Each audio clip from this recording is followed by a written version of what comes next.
మన రక్షకుడైన యేసుక్రీస్తు నామములో అందరికీ వందనాలండి. ఈరోజు దేవుని మాటలు ఎఫెసీయులకు రాసిన పత్రిక 5వ అధ్యాయము 17వ వచనము.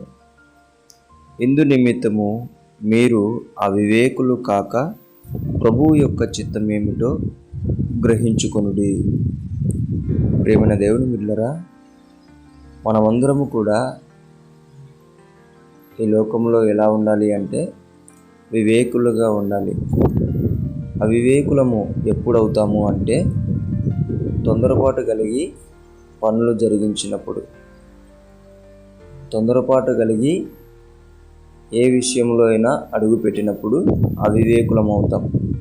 అందుకే ముందుగా ప్రార్థించి దేవుని చిత్తం ఏమిటో తెలుసుకొని ప్రారంభిస్తే తర్వాత ఎవరి దగ్గర నీవు అవివేకిగా నిలబడలేవు.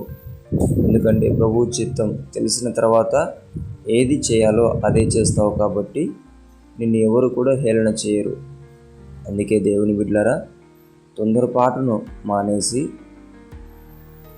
న్యాయమును దేవుని చిత్తమును కనుగొని ప్రతి ఒక్క విషయంలో కూడా దేవుని చిత్తం తెలుసుకుంటూ ముందరికి వెళ్ళాలని, వివేకులుగా ఉండాలని దేవుని పేట మనవి చేసుకుంటున్నాను.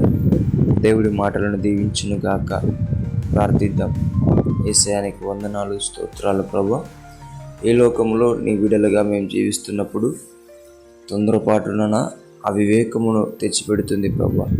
అలా కాకుండా నీ చిత్తం ఏమిటో తెలుసుకొని మేము ప్రతి విషయంలో అడుగు పెట్టుటకు, పని జరిగించుకుంటకు కృప చూపించమని యేసు నామమున ప్రార్థిస్తున్నాము తండ్రి. ఆమేన్.